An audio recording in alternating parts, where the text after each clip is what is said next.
Olá, meus amigos aqui do Centro Espírita Jesus de Nazaré e demais convidados, né? Nós somos todos uma grande família aqui nesse centro e cada vez chega mais gente, graças a Deus. Nós estamos hoje aqui reunidos para o estudo do Evangelho segundo o Espiritismo. Estamos no capítulo 28, que são a coletânea de preces. E então, antes de começarmos, vamos pedir a Jesus que nos ilumine o raciocínio, nos harmonize com a presença dos nossos mentores espirituais, para que os ensinamentos recebidos hoje por eles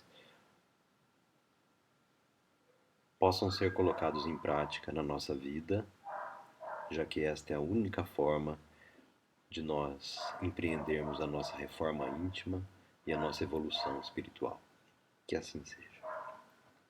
Lembrando também aos amigos que quando a gente faz o estudo do Evangelho, a gente sempre recomenda, né? Lembra aqueles que gostam de ter a água fluidificada, que nada mais é do que uma água energizada, né? Fluidificada é um termo assim muito usado, mas fica meio estranho, né? Porque é cheia de fluidos espirituais. Se a gente for para a palavra básica, né? Fluido. Fluido é o que flui, né? A água é fluida. Então, a água fluidificada é a água líquida. Então, pode ser que alguém não entenda e por isso eu estou explicando.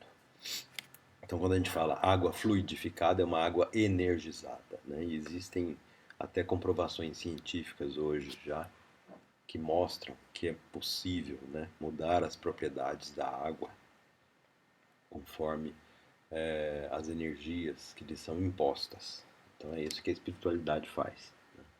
Energiza a água de forma que, quando a gente tome essa água, ela contribua para a nossa harmonização entre corpo e espírito, através do perispírito, certo? Muito bem. No capítulo 24, que nós vamos estudar hoje, no capítulo não, capítulo 28, no item 24 e 25, são preces para pedir um conselho. Mas antes, eu queria mostrar para vocês, aqui olha, capítulo 62 do livro Vinha de Luz, do Emmanuel. Eu, porém, vos digo que não resistais ao mal. Isso é uma citação de Jesus no Evangelho de Mateus, capítulo 5. Os expoentes da má-fé costumam interpretar falsamente as palavras do mestre com relação à resistência ao mal, porque é meio estranho, né?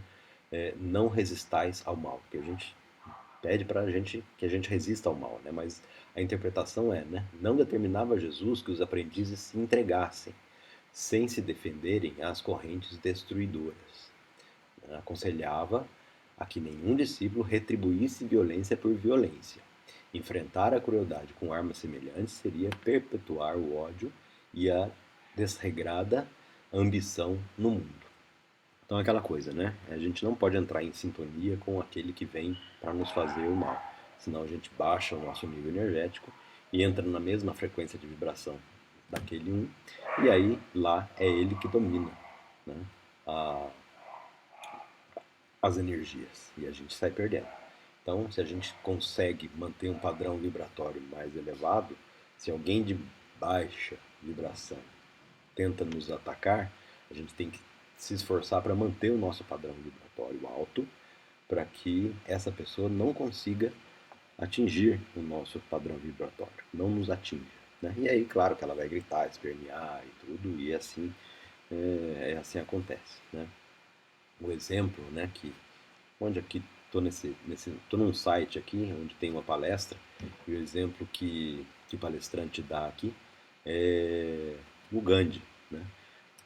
Durante a dominação inglesa na Índia, o Gandhi ele pregava, né, a não resistência e foi isso que fez com que a Grã-Bretanha, né, a Inglaterra desistisse da dominação dos ingleses, porque não havia o que fizesse eles mudassem, né? Podia chicotear, podia gritar, xingar, prender, que eles não reagiam. E então, como eles não reagiam, não tinha muito o que fazer. Né? Isso fez com que a Inglaterra desistisse. de dominar a Índia.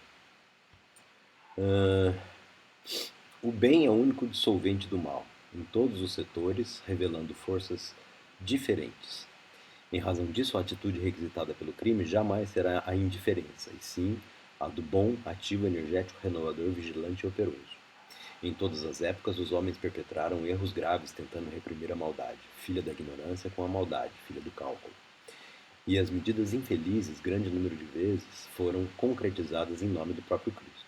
Guerras, revoluções, assassínios, perseguições foram movimentados pelo homem, que assim presume cooperar com o céu. No entanto, os empreendimentos sombrios nada mais fizeram que acentuar a catástrofe da separação e da discórdia.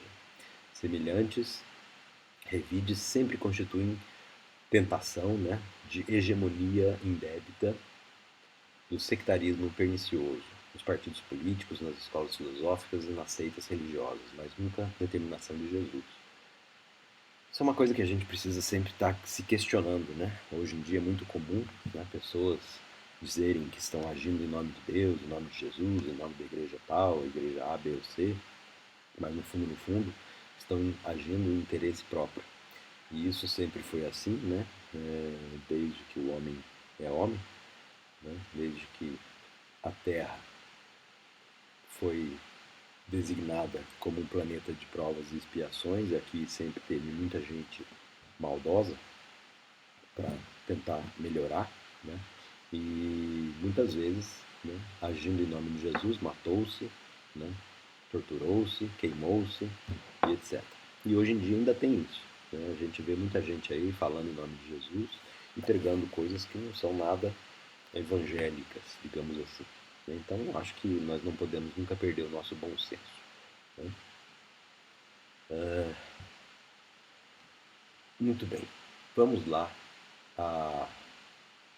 ao foco do nosso estudo de hoje. Então, para pedir um conselho.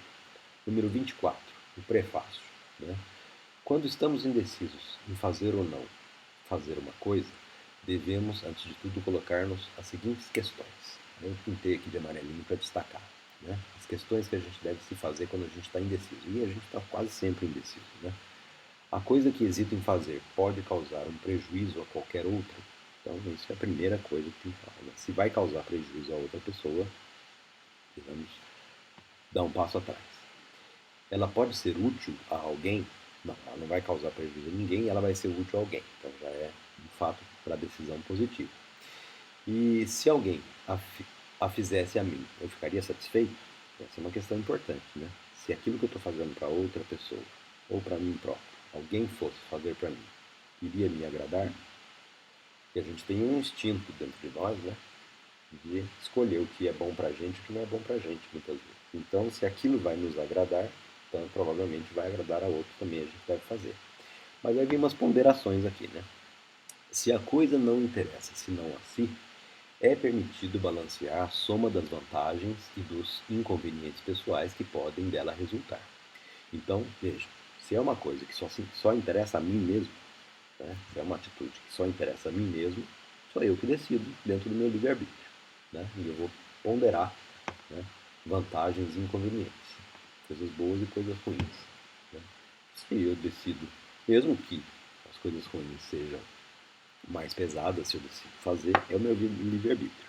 Né? E tudo aquilo que eu faço de mal a mim mesmo vai causar uma reação, né, pela lei do retorno.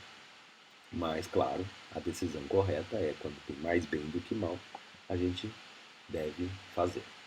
Se ela interessa a outrem, continuando o texto, né? Se ela interessa a outrem e fazendo o bem a uma pessoa possa fazer o mal a outro, é preciso igualmente pesar a soma do bem e do mal para se abster ou agir.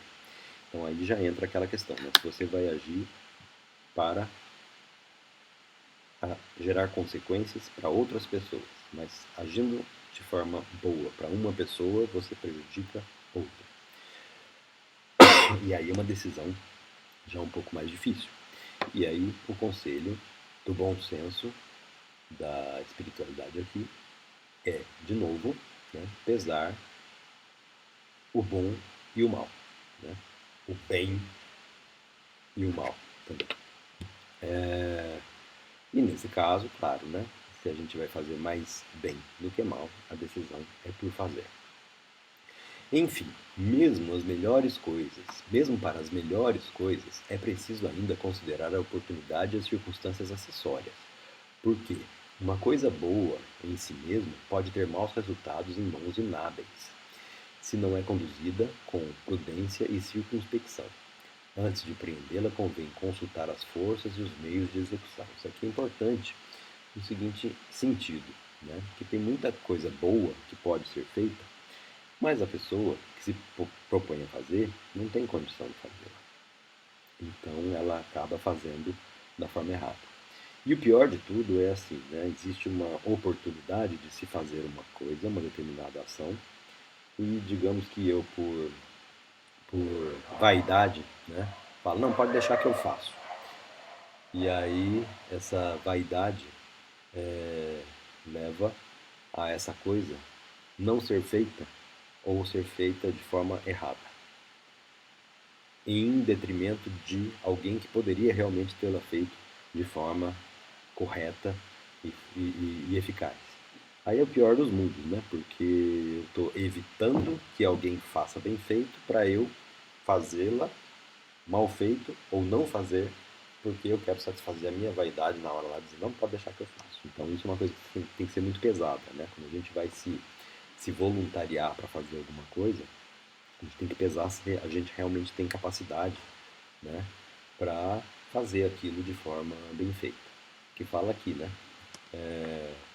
Mesmo uma coisa boa em si mesma pode ter maus resultados em mãos inábeis. Né?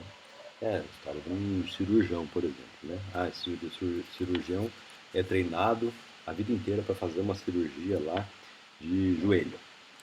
E aí, de repente, aparece lá uma cirurgia simples de apêndice para ele fazer. E tem outro médico já acostumado a fazer cirurgia abdominal e ele fala, não, eu que vou fazer esse apêndice. E aí ele pode fazer errado, de forma errada. Né? E aí o que acontece? Ele foi treinado para fazer uma coisa, quis fazer outra, para fazer bonito, etc e tal. Então aí é o exemplo, né? Uma coisa boa em si mesma que pode ter um mau resultado em mãos inábeis. E aquela velha história, né? Tem um ditadinho que a gente fala muito e que vem a calhar aqui, né? De boas intenções o inferno está cheio. Né? Não que a gente acredite no inferno, a gente está falando aqui de uma forma geral, mas o que quer dizer aí é, né?